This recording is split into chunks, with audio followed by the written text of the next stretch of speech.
I know I've been away for a while.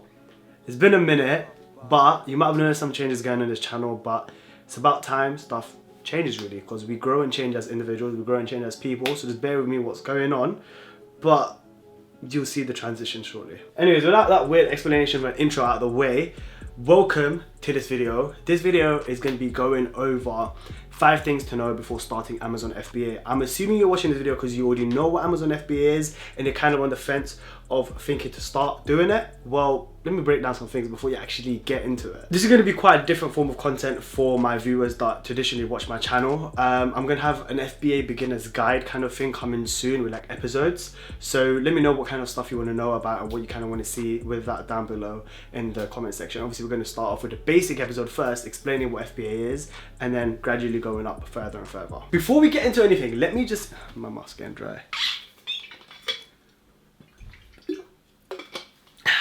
Better. Before we actually jump into this video, let me just explain. I am no FBA guru.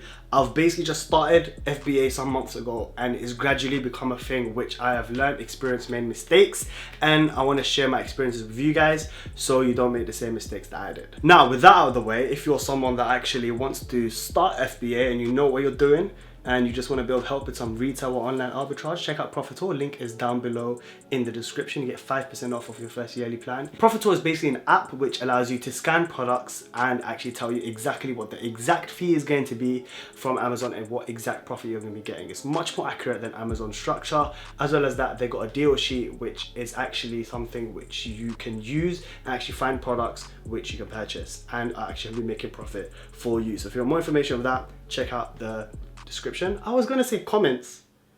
I really need to get used to this.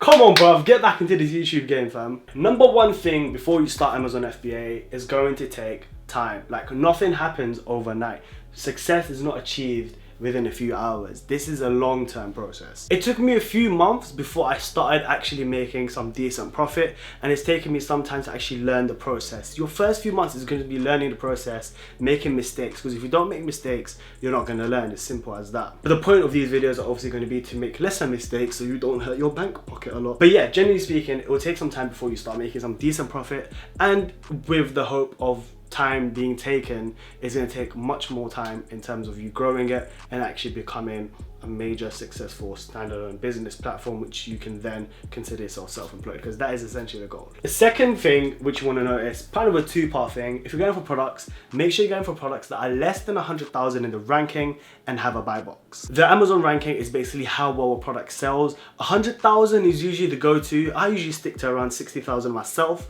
but anything less than 100,000 means that it's less risk and there's more chance of it selling. You can actually see the sales ranking when you scan the product onto the Amazon Seller Central app, or you can actually see it when you scroll down on the Amazon product page and see what ranking that product is within a certain category. And the buy box is basically that little button that you see which has add to basket and buy it now. That buy box is very important because if a product hasn't got a buy box, you're gonna find it harder to sell. Essentially speaking, if you're starting out and it's your first few months in FBA, don't buy anything, don't buy any product that hasn't got a buy box. It's just not worth the aggro. Trust me. Number 3, this is the most important thing because I've messed this up and my friends have messed this up as well. Make sure you check the listing and make sure you check the product matches the listing. This is very, very vital. Let's say if the product listing is for a toy and that toy is 20 centimeters, but the toy you're seeing looks exactly the same, nothing different, but the toy that you're buying is 15 centimeters.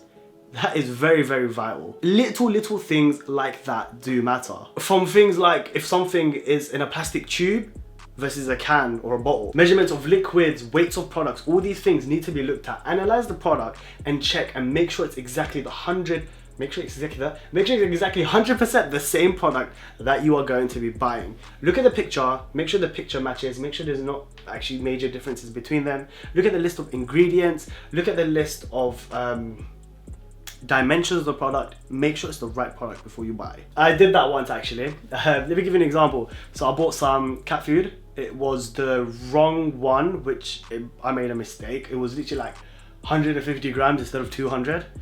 Yeah, some of them sold, no one really complained, but like two of them got returned. So you're gonna have that issue, so be very careful. Utilize cashback and student discount. This is mainly for people that do retail and online arbitrage. If you're obviously watching the video, like I mentioned earlier, you probably know what I'm talking about. But yeah, utilize cashback websites such as Quidco and MyTop Cashback. Link is down below. Click it, you'll get like £5, I think, when you first sign up. It's actually worth it. But these cashback websites are very important because you're getting free money by just going through their websites. Like for example, I think Boots right now is 2% on MyTop Cashback. So if you buy literally something for £100, you're getting £2 for free. All you had to do was click on a link. Simple. Literally, it's that simple. And if you're a student or if you know people that have student discount, utilize that further and use student discount, because certain websites give you 10%, I think is traditional for student discount, but sometimes there's promos for 20%. Take advantage of it. Utilize it, because the only thing you're going to be doing is getting a product cheaper and then selling it and getting more money in the future. It's that simple. And last but not least, I cannot reiterate this. From the beginning, before you even start your business, set up a spreadsheet. Set up a spreadsheet detailing how much each product unit costs you, the fees, postage, everything, and how much profit and how much revenue you're making, and then as well as that expenses on a separate sheet. Link it together, find out your gross profit, gross revenue, total income, stuff like that, because that's very, very vital. If you don't do that from the beginning, you're gonna have issues later on down the line, and you're not gonna know how much you've made. You're not gonna know if you're making profit. Like, you're just gonna be buying stuff for the sake of buying it and not knowing if you're making money off the back of it. That is very, very important to do from day one, to know exactly how many costs you're gonna be making. Because at the start, you might have some expenses to buy some boxes, to buy some labels. So you wanna detail that and make sure you know exactly where you're standing. If you want more information about that, check out my Discord group down below in the description. It's £25 a month. I know, a bit expensive, but we don't only cover FBA, we cover FBA, crypto, shoe reselling as well. And on there, we've actually got a spreadsheet on there that allows you to structure the costs. It's all a template that I've made, I use it, and people are using it and it works fine. I might release it to you guys for free if you're nice.